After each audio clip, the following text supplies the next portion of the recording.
Hey guys, welcome back to another episode of PB Ballers. I'm your host Albert, and today we're going to talk about why Jesse Lingard has been an unmitigated disaster so far in South Korea. Now, before I get into the topic, don't forget to hit that like and subscribe button. And as you may notice, I've also gotten a new mic along with my co-founder Jason. Hopefully the audio quality is a lot better for you guys.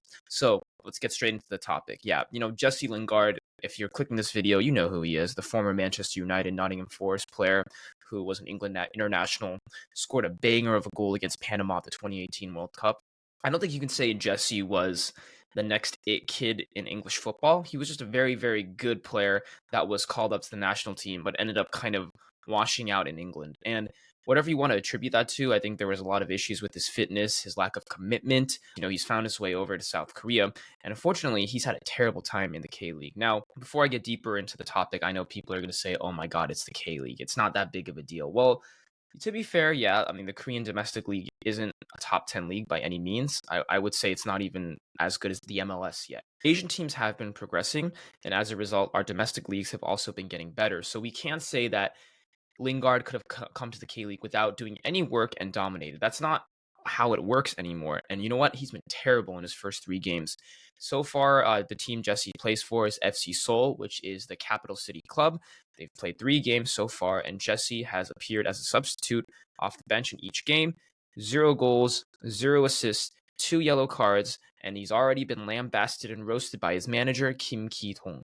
Now, the FC Seoul manager, Kim Ki-dong, I know some people were having trouble with their pronunciation, so Kim Ki-dong, there you go, is one of the most respected managers in all of South Korea. He led a Pohang Steelers team to second place last year in the K League.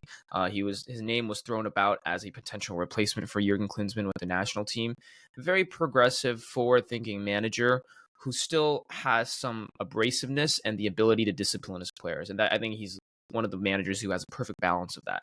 After one of FC Seoul's most recent games, Kim Gi-dong took to the press and basically said, yeah, you know what? I don't really care about Jesse's name, value, or his brand. That means nothing to me. He has to come to Korea and produce. He has to get it done on the field. And it's hard to argue with manager Kim. I know, guys, it's only 3 games into the K-League season, and there's a lot of runway left. Jesse could well make us all look like fools and start balling out. But he's looked terrible in his first 3 games. Not every single shot that he's taken, guys, and I kid you not, has been a moonshot.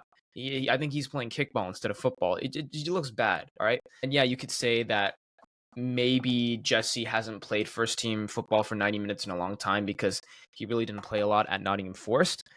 But he's been in Korea now for a few months, and you would imagine that his fitness would hopefully be at a level where he would be able to start games, but he's still not even starting in the K League. And unless he picks it up, guys, I can't see him starting for FC Seoul after this March international break. I still think he's going to come off the bench. And this is a problem because FC Seoul really hyped up Jesse's signing coming into the season.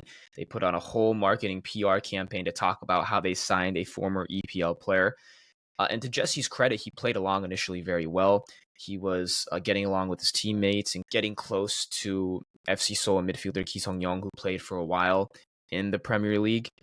He was also posting videos on his social media trying to learn Korean, also posting videos of himself trying Korean food. So it seemed like off the field, Jesse was having a good time and he was trying his best to fit into Korea, which is great. But unfortunately, none of that matters if he's not producing on the field. And given the hype surrounding his signing, the FC Seoul fans are going to be brutal to him if he doesn't start producing soon. And the reason they're going to be brutal to him is because FC Seoul is the main club of the capital. And despite the fact that they haven't been good in a long time, their fans have huge expectations, especially after such a big investment in Lingard.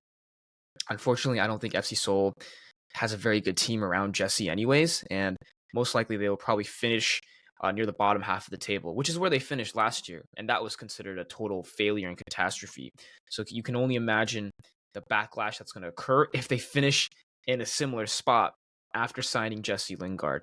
Now, on an off-field note, Jesse has also been a disaster off the field. Now, disclaimer, guys, I don't care what a footballer does in his personal life as long as it's not illegal or it's not hurting anybody. But in Korea, something, optics, image, nunchi is a very big deal here. And Jesse was recently caught sliding into the DMs of a clout chasing influencer. Now, to be fair to Jesse, there's nothing wrong with him messaging anyone. It's his own social media account. But obviously, people could tell he was just messaging this girl so he could meet up and have relations with her, right? Unfortunately, in Korea, there's no such thing as privacy for a lot of celebrities. It's a very, densely packed small country. So eyes are always on public figures, including athletes, and they have to be very, very careful about dating or meeting people. They try to keep it as secretive as possible, and I think sending a DM to a random influencer was a very, very poor idea from Jesse, because most likely that message was going to get leaked. I have foreign friends who were athletes here in South Korea in other sports leagues, and they would basically tell me that when they wanted to meet women, they wouldn't Instagram DM them. They would either make a burner social media account or a account on a messaging app that was anonymous, and then talk to people that way instead of using their official Instagram to message people and potentially getting their conversations screenshotted and spread to the public. And I think that news with Jesse, with him DMing that influencer, to me wasn't a big deal, but to the Korean public, it was another kind of, well, obviously he's just here to party and meet women. He's not taking this kind of seriously. Whatever you think about that, right? So that's something that's been happening with him. His, work ethic has definitely been questioned already. And to be honest, like in my personal opinion, I could be wrong, but I mean, Jesse didn't come here to develop Korean football or make some precious memories. He came here to make good money, to party probably, and to meet women. Yeah, I believe after he signed in Korea, he did an interview where he talked about his only options being either playing, I think, in Saudi Arabia or coming to Seoul. And no offense to the Saudi Arabians, but if you asked a normal person who grew up in the West where they would rather live, even if it's only for a few years, most people would probably pick Seoul, South Korea over cities in Saudi Arabia just because of the convenience and the ability to do many different activities. Unfortunately, guys, I don't know if Jesse Lingard is even going to last for the duration of his contract. For those who don't know, he signed a 2-year deal with FC Seoul. But with the way things are going, 0 goals, 0 assists, and 2 yellow cards in 3 matches, I could see there being a good chance of his contract being terminated after just 1 year. There's a lot of expectations on him, not just to, ingratiate himself with the country and his teammates, but to produce and be one of the best players in the K League. No matter how washed he may be after his time in England, the expectation is for him to ball out because he still played in the EPL. And if the EPL is as great of a league as people say, Koreans expect a former EPL player to ball out in the K League. Now, I do hope Jesse gets it together. I think it's great for Korean football that a player of his caliber has decided to sign with the K League. But if he doesn't, and if he keeps going on the way he is, it's going to be a black mark and embarrassing story for Koreans as well, because we're seeing a lot of outlets in Europe, especially in the United Kingdom, talk about Jesse signing in South Korea. So there are obviously eyes on him. And if he's coming here and goofing off and not taking it seriously, that's a big, big problem. And if Jesse ever watches this video, I hope he realizes that I'm rooting for him. But dude, like, you can't just come here and not put in the work and just party and think that you were going to ball out. The K League is still professional football. It's still tier 1. And you're going to have to put in the work and training. You're going to have to get your fitness up to a level where you can be a valuable contributor, or else you're not going to last long. And I hope you do.